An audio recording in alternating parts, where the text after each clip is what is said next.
राज्यात पुढच्या 3 ते 4 दिवस मुसळधार पावसाचा अंदाज। कोकणामध्ये सर्वत्र विजांच्या कडकडाटासह जोरदार पावसाची शक्यता। तर सरासरी 50 ते 60 किलोमीटर प्रति तास वेगाने वारे वाहण्याचा हवामान विभागाचा अंदाज। आजपासून मान्सूनचा जोर वाढणार। मान्सून 11 जून पर्यंत राज्य व्यापणार। उत्तर महाराष्ट्र, मराठवाड्यासह विदर्भामध्ये सुद्धा पावसाची शक्यता। पहाटेपासून मुंबईमध्ये अनेक भागात पाऊस सुरू। मुंबईमध्ये पुढचे 3 ते 4 तास पावसाची शक्यता। कोल्हापूर जिल्ह्याच्या कागल तालुक्यामध्ये मुसळधार पाऊस। हंबरवाडी बेरडवाडी या रोडवरती ओढ्यामध्ये म्हैस वाहून गेली। ओढ्यावरती ट्रॅक्टर आणि ट्रॉली सुद्धा बांधून ठेवण्याची वेळ। नागपूर जिल्ह्यातल्या जलालखेडा येथे मुसळधार पाऊस। पावसामुळे आठवडी बाजारामध्ये नागरिक आणि दुकानदारांची तारांबळ। वादळी वाऱ्यासह आलेल्या पावसामुळे साहित्याची नासाडी। साताऱ्यामधील कोरेगावमध्ये वादळी वाऱ्यासह पाऊस। वाऱ्यामुळे फ्लेक्स कोसळल्यानं 2 जण जखमी। काही घरांवरचे पत्रेही उडाले। सिंधुदुर्ग जिल्ह्यामध्ये पावसाच्या हलक्या सरी। सिंधुदुर्ग जिल्ह्यामध्ये आज रेड अलर्ट। पुण्यातल्या धानोरी परिसरामध्ये मुसळधार पावसामुळे साचलं पाणी। नागरिकांचे मोठे हाल। वाहतूकही झाली ठप्प। पालिकेच्या कारभारावरती नागरिकांची नाराजी। पुणे स्टेशन परिसरातील भुयारी मार्गामध्ये मोठ्या प्रमाणावरती साचलं पाणी। दुकानदारांचं लाखो रुपयांचं नुकसान। पुण्यातल्या शिवाजीनगर भागामध्ये 68 मिलीमीटर पावसाची नोंद। 9 जून ते 12 जूनच्या दरम्यान पुण्यासह राज्यामध्ये मुसळधार पावसाची शक्यता। पुण्यात झालेल्या मुसळधार पावसामुळे 31 ठिकाणी झाडं पडल्याची घटना। कोणतीही जीवितहानी नाही, मात्र अनेक ठिकाणी रस्त्यावरती झाडं पडल्यानं काही काळ वाहतूक कोंडली। वसई विरारमध्ये जोरदार पावसाची हजेरी। पहिल्याच पावसात वसईमधल्या साईनगर, विश्वकर्मानगर, समतानगरमध्ये साचलं पाणी। दहिसर परिसरामध्ये सुद्धा मुसळधार पाऊस। अनेक भागांमध्ये साचलं पाणी। नागरिकांची तारांबळ। सिंधुदुर्गच्या मोण गावामध्ये झालेल्या मुसळधार पावसामुळे भैरवी मंदिर आणि नंदीची घाटी बाजारपेठ रस्ता गेला वाहून। ठेकेदाराच्या हलगर्जीपणामुळे रस्ता पूर्णपणे वाहून गेल्याचा ग्रामस्थांचा आरोप। कल्याण डोंबिवलीमध्ये पावसाची हजेरी। रिमझिम पावसामुळे नागरिकांना उकाड्यापासून दिलासा। मुंबई गोवा राष्ट्रीय महामार्गावरती रत्नागिरीच्या वाकेड इथे मोरी खचली।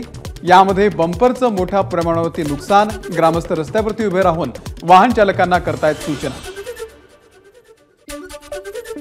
पहिल्याच पावसामध्ये मुंबई अहमदाबाद महामार्ग खचला। खचलेल्या हायवेवरती वाहनांचे टायर अडवले। मुंबई गोवा महामार्गावरती महाड शहराच्या जवळ दरड कोसळली। नडगाव परिसरामध्ये दरडींचा भाग कोसळल्यामुळे काही काळ वाहतुकीचा खोळंबा। मुंबई गोवा महामार्गावरती संगमेश्वरमधील धामणी येथे रस्ता खचण्यास सुरुवात। संरक्षक भिंतीचं काम अर्धवट राहिल्यामुळे महामार्ग खचण्याची भीती। रस्ता खचल्यास महामार्गावरची वाहतूक बंद होण्याची शक्यता। चिपळूणमध्ये मुसळधार पावसामुळे वशिष्ठी नदीवरील अलोरे शिरगाव मार्गावरती वाहतूक बंद। नवीन पुलाचं बांधकाम सुरू असल्यानं पर्यायी मार्ग सुरू होता, मात्र पावसामुळे दुर्घटना होऊ नये म्हणून वाहतूक बंद केल्याची माहिती। चिपळूणमध्ये मुसळधार पावसाचा इशारा। पूरस्थिती निर्माण झाल्यास नागरिकांना मदत मिळावी यासाठी वशिष्ठी नदीपात्रामध्ये चिपळूण पोलिसांकडून मॉक ड्रिल। जायकवाडी धरणाची पाणी पातळी शनिवारी 3.99% वरती। 2 दिवसात धरण क्षेत्रामध्ये पाऊस झाल्यानं बाष्पीभवन शून्य झाल्याची माहिती। धरण क्षेत्रात जोरदार पावसाची शक्यता। 16 जून पासून मुंबईमधील पाणी महागणार। पाणीपट्टीमध्ये वाढ करण्याचा मुंबई पालिकेचा निर्णय। पाणीपट्टीमध्ये 6 ते 7% वाढ होण्याची शक्यता।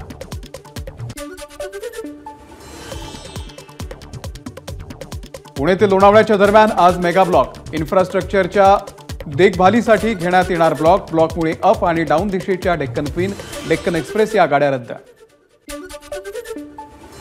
7 जुलैपर्यंत कोकण रेल्वेच्या 3 गाड्यांचा प्रवास दादर स्थानकापर्यंतच सीमित राहणार। सीएसएमटी स्थानकामधील फलाटांच्या विस्तारीकरणाचं काम सुरू असल्यानं रेल्वे प्रशासनाचा निर्णय। 400 पारचा नारा देणाऱ्या मोदी शहांच्या भाजपवरती सत्ता स्थापनेसाठी कुबड्या घेऊन सरकार स्थापनेची वेळ। हे सरकार टिकणार नाही। सामनाच्या रोखोकमधून मोदींवर टीका। मुंबईच्या कांदिवली पूर्व विधानसभा क्षेत्रामध्ये भातखळकरांनी केली नालेसफाईची पाहणी। मालाड सबवे पाटकरवाडीमध्ये पाणी उपसा करणारे अतिरिक्त पंप बसवा। भाजपचे आमदार अतुल भातखळकर यांचे पालिका अधिकाऱ्यांना निर्देश. मुंबई पालिकेकडून एका दिवसामध्ये सुमारे 316 किलोमीटर लांबीचे रस्ते स्वच्छ केल्याचा पालिकेचा दावा. 1000 कामगार आणि 171 यंत्रणांच्या सहाय्यानं स्वच्छता मोहीम राबवण्यात आली. मुंबई महानगरपालिकेचे 16 वर्ष जुनं जाहिरातीचं धोरण लवकरच बदलण्यात येणार. जाहिरात फलकांसाठीचं नवं धोरण तयार. लवकरच नागरिकांकडून सूचना आणि हरकती मागवणार.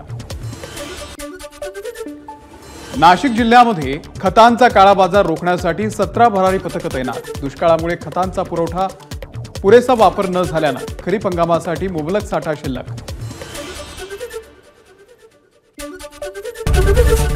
एबीपी माझा, उघडा डोळे बघा नीट.